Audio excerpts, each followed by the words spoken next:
ऋषि दयानंद का पूरा जीवन संघर्ष का जीवन था।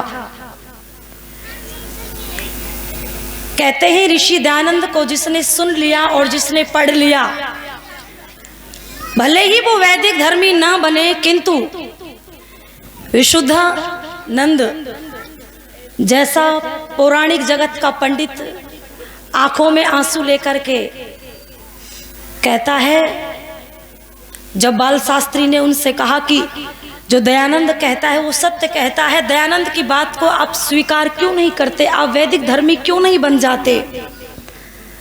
तो विशुद्धानंद कहता है कि दयानंद सत्य को सत्य कहने की ताकत रखता है, और जिस दिन हम सत्य बोल देंगे उस दिन हमारी रोजी रोटी चली जाएगी, खत्म हो जाएगी। ऋषि दयानंद की जो विचारधारा थी उससे प्रभावित की जो चित्र आप देख रहे हैं ना, ऋषि के पास जो भी आया रो करके गया। एक ठाकुर तो कहते हैं ऋषि दयानंद के पास लठ लेकर के पहुंचा और कहता है कि आज इस दयानंद का खेल ही खत्म कर दूंगा। ये बहुत विपरीत बोलता है, बहुत मूर्ति पूजा का ये विरोध करता है, आज इसे जिंदा नहीं छोड़ूंगा। जब लठ लेकर के वो ठाकुर स्वामी जी के समक्ष सामने पहुंचा तो इतना अदम्य साहस, वो पृथ्वी में ईश्वर की भक्ति, वो ऋषि दयानंद के अंदर था कि उस साहस को देख करके जब ऋषि दयानंद ने कहा कि आओ मारने के लिए आए हो इस लठ को लेकर के, तो यहाँ मारना, सिर पर मारना, जिससे एक बार में ही खेल खत्म हो जाए। कहते हैं ऋषि दयानंद के उस अदम्य साहस को देख करके जो ऋषि दयानंद में लठ मारने के लिए आया था वो गिड़गिड़ा करके आंखों में आंसू भर के रो करके ऋषि दयानंद के चरणों में नतमस्तक हो गया।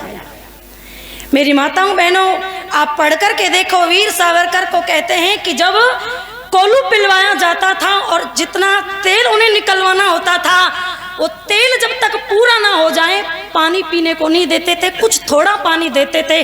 अगर तेल नहीं निकला और पानी खत्म हो गया तो पानी नहीं देते थे। कोलू चलाते चलाते चलाते चलाते वीर सावरकर को जब प्यास लगी पीने के लिए, एक अंग्रेज से पीने के लिए पानी मांगा तो उसने पीने के लिए पानी नहीं दिया। जब बेहोश होकर के धरती पर गिरे, कुछ गीला गीला सा मुंह पर लगा तो उनकी आंखें खुली वीर सावरकर की। उन्होंने देखा कि जिस अंग्रेजी सिपाही से मैं पानी मांग रहा था पीने के लिए, वो अंग्रेजी सिपाही खड़ा होकर के मेरे मुख पर क्या कर रहा है, पेशाब कर रहा है। उस स्थिति को देख करके मेरी माताओं बहनों सज्जनों, वीर सावरकर के मन में बहुत बड़ी गिलानी हुई और ये सोचता है अरे इस जीवन से तो मर जाना ही अच्छा है। धिक्कार है तेरे इस जीवन पर, ये भी कोई जीवन है। जब ऐसे विचार आए तो मेरी माताओं बहनों, एक स्मरण ऋषि दयानंद का उस समय आप इतिहास उठा करके देखो, वीर सावरकर के मन में तुरंत ऋषि दयानंद का स्मरण आया और तुरंत वो जो विचार आ रहे थे वो बदल गए, केवल ऋषि दयानंद का स्मरण मात्र करने से। कि ऋषि दयानंद ने कितनी परिस्थितियों का सामना किया, ईंट पत्थर लोगों ने बरसाए, किसी ने जहर के प्याले पिलाए, किसी ने जो है सांप जहर भरे फेंके। जब ऋषि दयानंद पीछे नहीं हटे तो हम तो ऋषि दयानंद के कौन है बोलो, सिपाही हैं। मेरी माताओं बहनों सज्जनों, ऋषि दयानंद से प्रभावित ये जितने भी चित्र आपको दिखाई दे रहे हैं, कहीं ना कहीं ऋषि दयानंद की प्रेरणा उनके हृदय में थी। पंडित राम प्रसाद बिस्मिल की चर्चा चल रही थी कि पंडित राम प्रसाद बिस्मिल ने जब घर छोड़ा तो पिता ने यही तो कहा था, क्यों छोड़ा, कि चाहे तो तू अपने पिता का घर छोड़ दे और चाहे आर्य समाज छोड़ दे। तो पंडित राम प्रसाद बिस्मिल ने पिता का घर छोड़ना बोलो क्या किया था, स्वीकार किया था, आर्य समाज छोड़ना स्वीकार नहीं किया।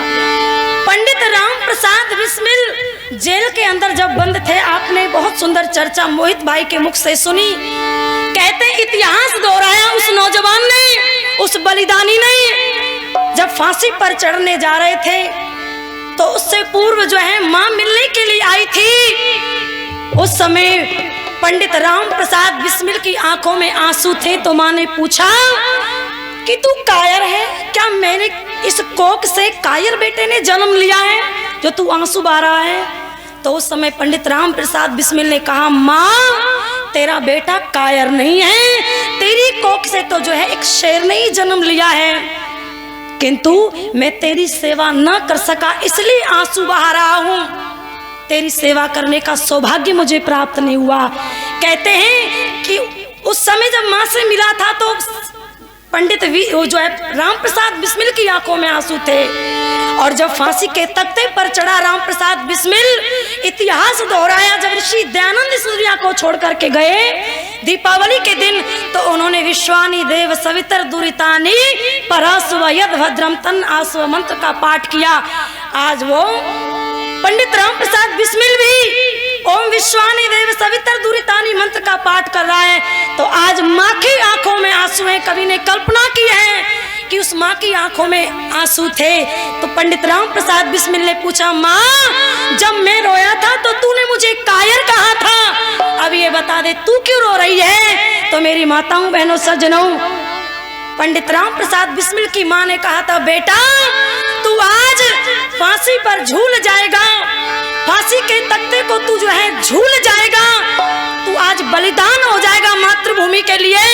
तो तुझसे प्रेरणा लेकर के लाखों हजारों नौजवान जो है मातृभूमि के लिए मर मिट जाएंगे, लेकिन बेटा मैं दूसरा बेटा मातृभूमि के लिए फांसी चढ़ाने के लिए कहां से दूंगी, इस बात के लिए रो रही हूँ। इसलिए मेरी माताओं बहनों, मैं आपसे कहना चाहती हूँ, अरे देश धर्म पर मरने वाले वीर हमेशा ढेटे हों और कभी नहीं मिटते जिन्होंने देश के संकट मेटे हों।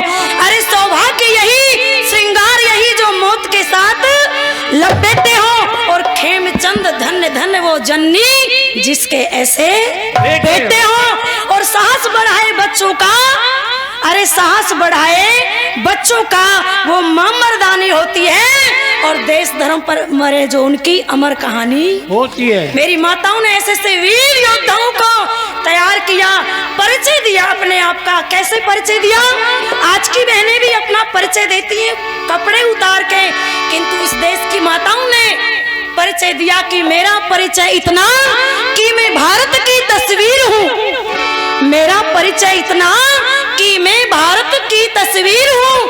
अरे मातृभूमि पर मिटने वाले मत वालों की वीर हूँ। अरे मैं उन वीरों की दुहिता हूँ जो हंस हंस फांसी झूल गए, मैं उन शेरों की माता हूँ जो रण प्रांगण में जूझ गए। अरे मैं जीजा की अमर सहेली, पन्ना की प्रतिछाया हूँ, हाड़ी की हूँ अमिट निशानी, मैं जसवंत की माया हूँ। कृष्णा के कुल की मर्यादा, अरे कृष्णा के कुल की मर्यादा और लक्ष्मी की शमशीर हूँ। मेरा परिचय इतना कि मैं भारत की तस्वीर हूँ, मेरा परिचय इतना कि मैं भारत की तस्वीर हूँ। आइए माताओं, एक गीत आपको सुनाना चाहती हूँ, क्या सुनिए। कि शिवा प्रताप शेर नर हिला दिए हो रंग अकबर, शिवा प्रताप शेर नर हिला दिए हो रंग अकबर, समर में चमका भाला नाच था चेतक के ऊपर, समर में चमका भाला नाच था चेतक के ऊपर, बार नहीं जिसका झिला था यवन मिट्टी में मिला था, बार नहीं जिसका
भगत सुखदेव लाज की।